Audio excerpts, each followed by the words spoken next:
Donc, la première intervenante, Isabelle Gallagher, il se trouve que je sais ce sur quoi elle travaille, je suis capable de comprendre ses articles. Et comme ce n'est pas le cas des trois autres, je vais te laisser te présenter, de sorte à ne pas créer de biais quand il s'agit de Navier Stokes. C'est très bien ton introduction. Si j'avais lu avant, ça m'aurait aidé à faire des transparents, mais j'aurais pu répondre à tes remarques. Donc, en effet, je vais parler de la communauté mathématique, donc je peux parler des rêves qu'on peut avoir et qui sont évidemment à l'épreuve de la réalité. J'essaie d'expliquer les trois parties du titre. D'abord, je vais juste commencer par dire que c'est ma vision complètement personnelle des choses. C'est appuyé sur rien, à part des constats que j'ai pu faire et évidemment des discussions avec des collègues, mais c'est vraiment étayé par rien du tout. Donc prenez ça comme ma vision des choses et surtout pas quelque chose qui repose sur aucun chiffre, aucune réalité, sauf celle que je perçois moi. Donc d'abord, est-ce que ça fait sens de parler d'une communauté mathématique? Qu'est-ce que c'est? Est-ce que ça existe, une communauté mathématique? Alors, bon, je crois que oui, et j'ai donné ici quelques exemples de la façon dont je vois qu'on peut considérer que les mathématiciens et mathématiciennes forment une communauté. Et le premier exemple, c'est que contrairement à d'autres disciplines, je crois, la recherche en mathématiques se fait surtout à l'université, avec surtout des universitaires. Il y a très peu de chercheurs ou chercheuses au CNRS, il y en a à peu près 10%, un peu moins même.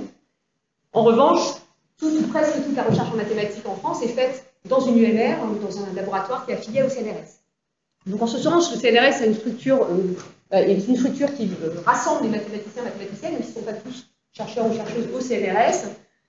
Donc ce rôle structurant, je le vois de deux façons. Il y a un rôle géographique, et je crois que c'est vraiment important que des mathématiques sont faites partout sur le territoire français, et à peu près toutes les maths sont représentées à peu près partout. Tout le spectre des maths les plus fondamentales ou les plus appliquées, vous pouvez en trouver de Rennes à Nice en passant par Lyon et Paris. Et donc ça rend, on fait partie d'une communauté parce qu'on sait qu'on a des collègues qui font la même chose que nous, un peu partout sur le territoire. Par ailleurs, donc, le rôle structurant, bien sûr, comme j'ai dit, on travaille pour la plupart dans des UMR du CNRS dans une université, donc il y a des moyens humains pas énormes mais qui existent, aussi bien pour le personnel de recherche que d'appui à la recherche. Des moyens financiers, limités également, mais ils existent.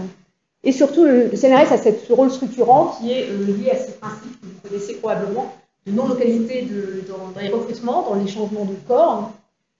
Quelqu'un qui a fait sa thèse quelque part ne sera pas maîtresse ou maître de conférence au même endroit, et pareil, c'est en université. En général, il y a des règles d'exception, mais en général, ça se fait comme ça. Donc, si vous rencontrez une professeure quelque part dans un laboratoire, en général, elle aura passé sa vie au moins dans 3 laboratoires en poste permanent, enfin pas de poste précaire. Et ça fait qu'on a tous une connaissance, en tout cas certainement partielle, mais une connaissance de ce qui se fait dans d'autres laboratoires que celui où on est en ce moment. Et je crois que ça contribue beaucoup au fait qu'on considère qu'on est une communauté de mathématiques. Alors, juste un exemple que moi je connais bien, parce qu'en ce moment je suis enseignante à l'École normale supérieure à Paris. Je voudrais juste en parler 2 minutes pour donner un exemple de ce côté communauté. Au département de maths, c'est le seul département de l'ENS qui est comme ça, et l'ENS de Paris est la seule ENS qui fonctionne comme ça. Il n'y a aucun enseignant ou enseignante permanent. On est tous prêtés par les universités, on est payés par nos universités. Donc moi, c'est l'université de Paris qui m'a envoyé pendant 10 ans enseigner devant les normaliens et normaliennes, et au bout de 10 ans, je rentrerai dans mon université, et ça sera très bien comme ça. Et ça tourne, donc si vous venez aujourd'hui à l'ENS et dans 10 ans à l'ENS, il n'y aura aucune personne qui sera encore là. Ils ont tous bougé. Alors ça a plusieurs intérêts. Un des intérêts, c'est que comme l'ENS forme beaucoup de mathématiciens et mathématiciennes pour le futur, il y a une quarantaine, la promo c'est une quarantaine d'élèves, et sur les 40, une grande partie va finir dans un métier académique. C'est très important que toutes ces générations de futurs chercheurs ou chercheuses ne soient pas confrontées aux mêmes maths pendant 40 ans. C'est très important que les gens ne restent pas sur place 40 ans au même endroit, sinon les maths n'avanceraient pas comme elles le font, je pense, en France. L'autre raison, c'est que ça permet, encore une fois, une communauté, c'est au sens de Paris, pour le coup, l'Île-de-France, dans le sens où beaucoup de gens vont faire ce passage par l'ENS, et tous les départements, tous les UFR de l'Île-de-France sont d'accord pour qu'au tableau de service, il y a un certain nombre de services qui soient juste pas faits dans l'établissement, mais ailleurs.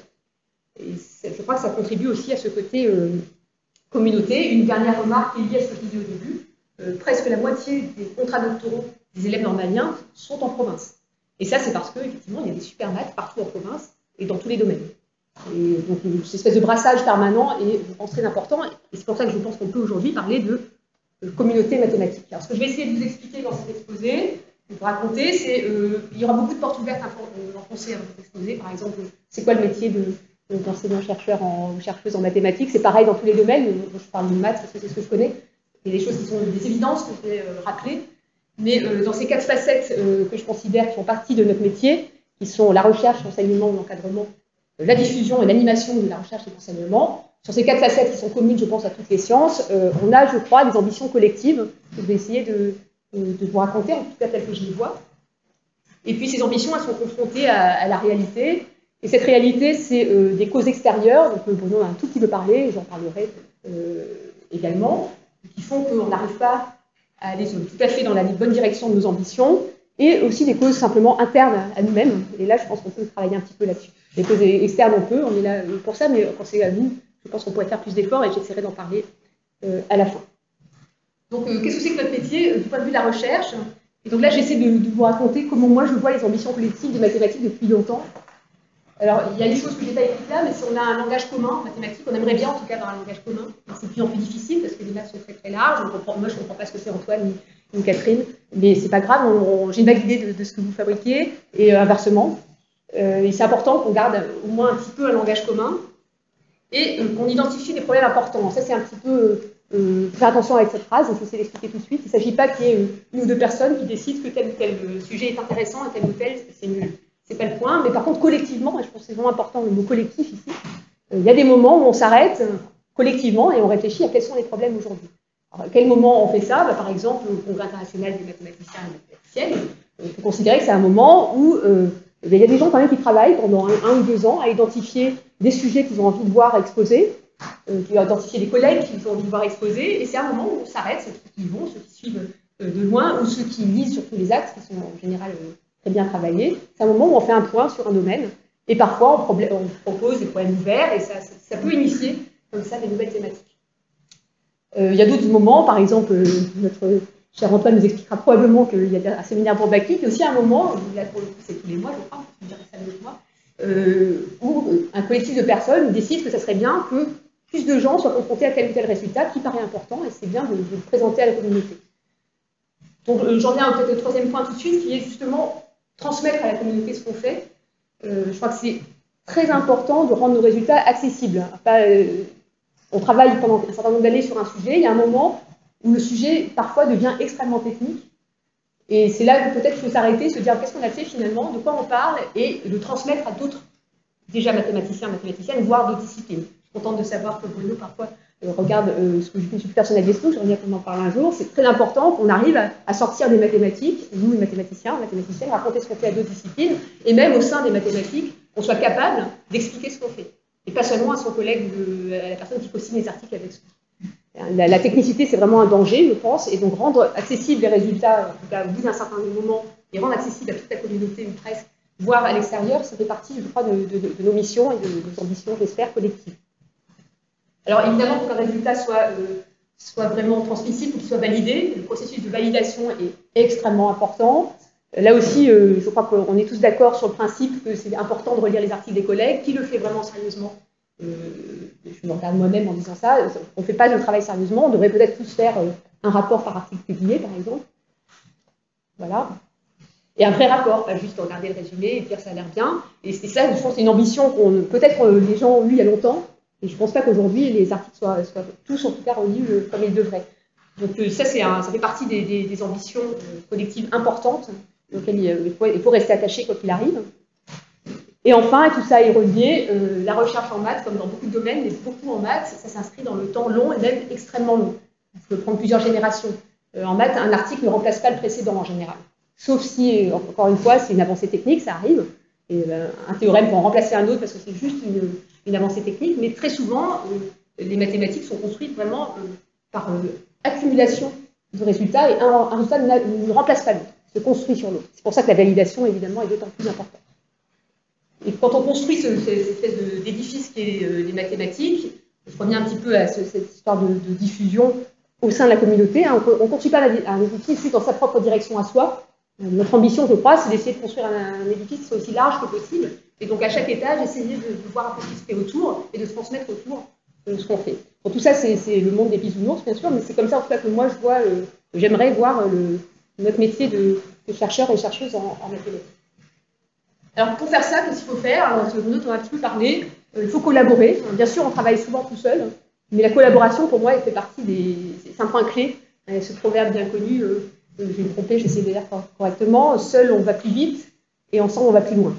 Et je crois que c'est complètement vrai. C'est sûr, quand on travaille à plusieurs, des fois ça va pas assez vite, enfin, c'est pas mon problème, mais souvent j'ai quelques collaborateurs qui vont très très vite. Et forcément, on se ralentit les uns les autres, mais c'est important de se ralentir, de s'arrêter, de se demander ce qu'on fait, de dire des bêtises, d'échanger. Et voilà, donc pour moi, la collaboration, c'est extrêmement important, très riche, très fructueux, surtout quand c'est sur le long terme. Donc en maths, on n'écrit pas des papiers à 10-12 personnes, hein, en général c'est 2, 3, 4, hein, en moyenne, pas plus que ça, mais collaborer, même si on a l'impression parfois qu'on perd du temps, c'est sûr que sur le long terme, l'édifice sera beaucoup plus large et tiendra mieux que si on travaille tout seul dans sa propre direction, pour la plupart des gens. Il y a toujours des exceptions à ce que je raconte. Il faut savoir explorer, c'est-à-dire prendre le temps de regarder ce que font les autres, de relire des articles, même des plus anciens, comme j'ai dit, hein, les maths, ça se construit vraiment aussi sur des résultats du passé, et beaucoup sur des résultats du passé. Donc c'est important de prendre le temps de lire ce que font les autres, d'écouter ce que font les autres, d'essayer de comprendre et s'approprier ce que font les autres. Et même, j'irai plus loin, et Antoine en parlera sûrement, raconter ce que font les autres.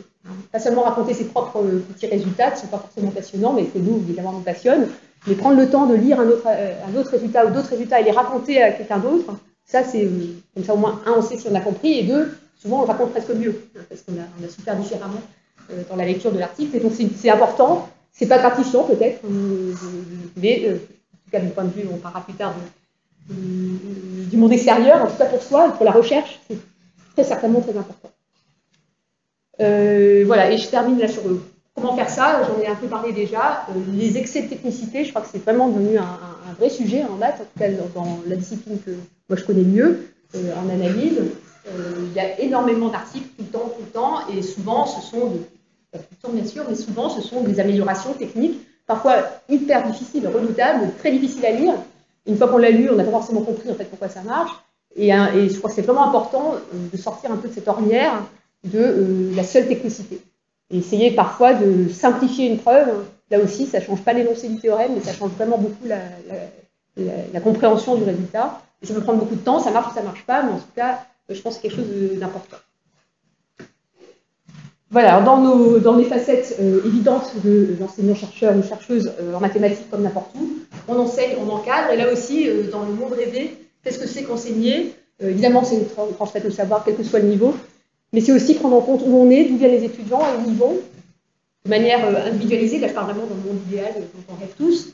Les mathématiques, ça s'enseigne pour les mathématiques, bien sûr. On a envie comme à l'école normale, on a tendance à apprendre des mathématiques à des élèves, des étudiants qui deviendront plus tard mathématiciens ou mathématiciennes. C'est pas seulement le cas, mais c'est important aussi, et on le fait en un certain sens, d'apprendre des mathématiques à d'autres disciplines qui se nourrissent de maths, c'est évident, et qu'on demande. Et je ne pense pas qu'on devrait enseigner les maths pour la chimie de la même façon que les maths pour la biologie, ou les maths pour la physique, ou les maths pour l'économie. Bon, il faut du temps. Il faut prendre beaucoup de temps pour parler avec les autres disciplines, pour savoir ce dont ils ont besoin. On ne prend pas ce temps en général, mais c'est notre ambition, je crois, ça devrait l'être, que de prendre le temps qu'il faut pour écouter les demandes, et comme ça, ce qu'on apportera sera utile, et je pense que c'est vraiment important. Donc, il y a un bagage mathématique de manière très large, notamment à l'université.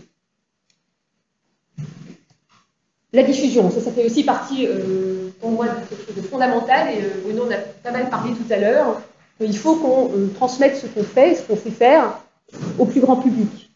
Aller à l'encontre des jeunes, à tout niveau, à la maternelle, c'est passionnant d'aller voir les petits maternelles et leur raconter des trucs. On fait pas la même chose à la maternelle qu'au lycée, mais n'empêche que c'est important d'aller voir les gens à tout niveau. Et à mon avis, pour plusieurs raisons. Une, c'est qu'il faut que les citoyens et citoyennes aient un bagage mathématique minimal.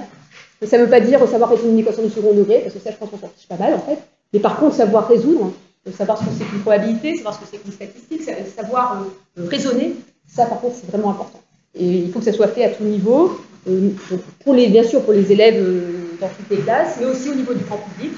Il y a toutes sortes de manifestations qui existent et auxquelles on doit, nous, les scientifiques, les mathématiciens, mathématiciennes, participer le plus possible. On peut aussi publier des articles, là aussi de temps en temps, faire le point, et un point encore plus difficile que raconter ses maths à son collègue de bureau, c'est raconter ses maths au grand public.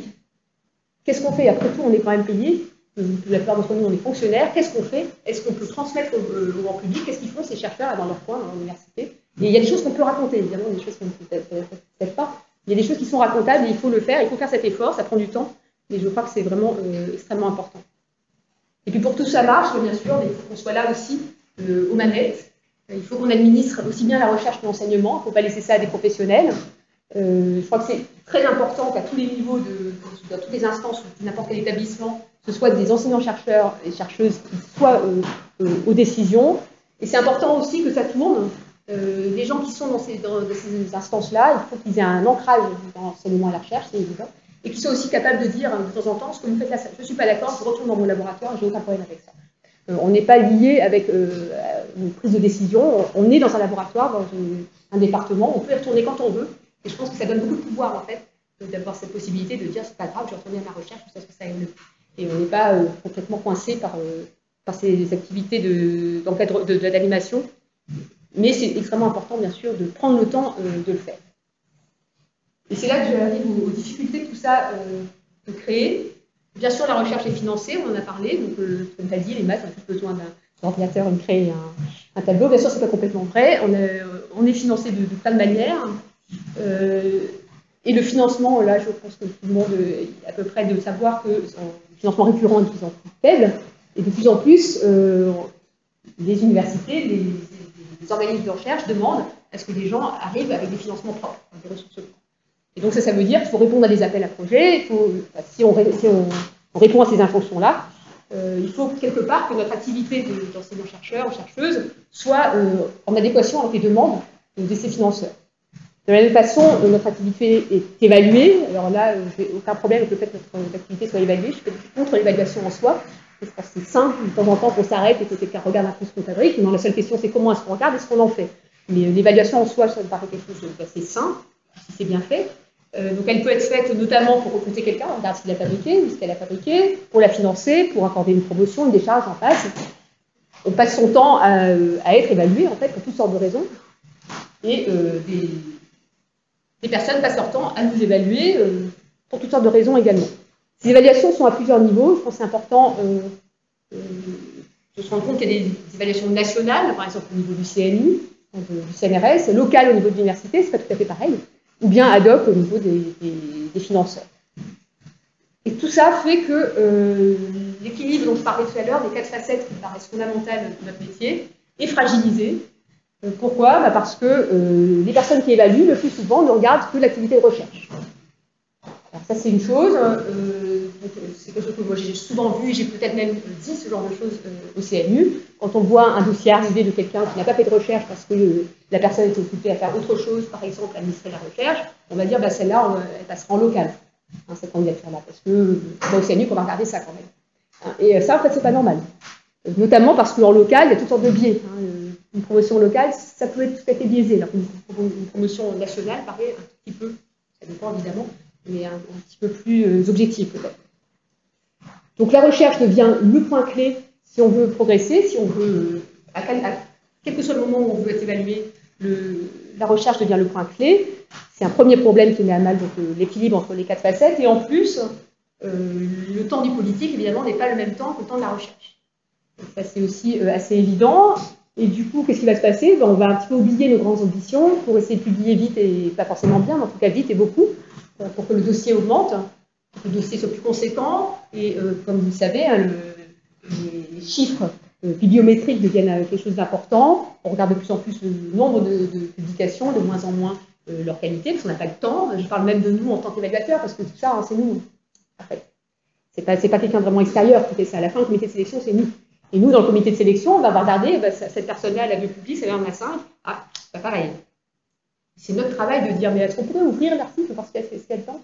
Est-ce que quelqu'un a lu ce qu'il y avait dans l'article avant qu'on dise tout ça? Et on prend souvent pas le temps de le faire. Voilà. Et en plus, un biais qui est de plus en plus évident, hein, c'est le star system, le prix qui appelle le prix, la promotion qui appelle la promotion. Un comité de prix va regarder un dossier, va dire, bah tiens, cette personne a déjà eu un prix avant, elle doit être super forte, on va lui redonner un prix. C'est là une ERC, ça c'est vraiment important, ça veut dire que quelqu'un a déjà regardé son dossier, le ERC ça montre que c'est quelqu'un très très fort, on va lui donner son ANR. Et à la fin, c'est toujours les mêmes personnes qui vont récupérer ce genre de choses, et les autres qui sont tout aussi valables, parce qu'au début, ils ont raté je ne sais pas quelle coche, je ne sais pas pourquoi, tout à coup, ils deviennent un petit peu mis à l'écart. Voilà, donc ce SAR système, c'est une catastrophe, je pense, pour la recherche, parce que la recherche pâtit de tout ça, évidemment. La course à la publication, comme j'ai dit, c'est la course à la technicité. On ne va pas s'arrêter pour comprendre ce qu'on a fait, pour prendre en profondeur, je veux dire. On va juste essayer d'améliorer de plus en plus. Ça devient presque incompréhensible pour les voisins, mais tant pis, parce que nous, pendant ce temps, on avance. Et voilà, donc la recherche pâtit de tout ça, et puis évidemment, la communauté elle-même en pâtit, puisque l'enseignement peut en pâtir, la diffusion peut en pâtir. Alors tout ça, c'est gentil de dire que c'est la faute aux autres, c'est la faute aux financeurs, aux gens qui évaluent, mais finalement, les autres, c'est nous, je crois. Je crois qu'on participe beaucoup à cet état, comme je l'ai dit, les comités de sélection, c'est fait par des enseignants-chercheurs et chercheuses, c'est nous qui regardons les dossiers, c'est nous qui souvent, là je vais dire moi, je suis en train de vous dire que c'est vous, c'est peut-être pas vous, en tout cas moi je sais que je ne fais certainement pas toujours le travail assez sérieusement. C'est facile de rentrer dans ces ornières, on se spécialise de plus en plus, on est de moins en moins curieux, donc on dit qu'on n'a pas le temps, mais je considère qu'au bout d'un certain temps, quand on devient un petit peu senior, il faut le prendre ce temps. Je comprends très bien qu'un jeune, on ne va pas lui dire prends ton temps, ne publie pas tout de suite, essaie d'approfondir, puis tant pis, tu n'auras pas de poste après, mais au moins tu auras fait des belles choses. Ça, d'accord, on ne va pas le faire, mais nous, je m'adresse. Hein, là, on n'est plus tout jeune, on pourrait arrêter de courir, on essaie peut-être, mais voilà, essayer de montrer un petit peu l'exemple. Ce STAR système, j'en ai déjà parlé. Les luttes de pouvoir, elles deviennent, je crois, enfin, elles deviennent, je ne sais pas si je pourrais dire ça, elles sont vraiment réelles, je crois, à cause de ces questions de financement. Certaines personnes deviennent des pontes, et comme je disais au début, c'est important d'identifier des sujets importants. Et malheureusement, de plus en plus, ces sujets importants sont dictés par la personne qui a eu son super financement incroyable, qui du coup va diriger toute une recherche dans cette direction, va prendre des postdocs, va prendre une armée de personnes pour faire le travail. Donc ça arrive, hein, les petites mains, on pourrait dire. Donc si tu dis on prend on prend des postdocs, comme tu as dit, des précaires pour faire le boulot, il y a un petit peu de ça. Alors c'est pas tout à fait pareil, on va pas dire toi tu vas démontrer le LEM 1 et toi le LEM 2, mais quand même, de plus en plus, on voit des collègues qui ont 4 thésards et 5 postdocs, et je pense qu'on peut s'interroger sur cette façon de fonctionner. Voilà, et je terminerai juste pour dire que notre communauté reste très négative, c'est triste. C'est le transparent un peu triste, notre communauté est très normative, c'est d'évidence, c'est du genre par exemple, et pas seulement. On se ressemble un petit peu tous et toutes, pour ce qui est du milieu social. Alors évidemment, heureusement, il y a quelques exceptions, et pas beaucoup. Les études sont souvent un petit peu toutes les mêmes, et ça conduit aussi à tout ce que je raconte ici, ce manque de curiosité, parce qu'on est tous venus du même endroit, ou presque. On s'entretient un petit peu dans ce système-là.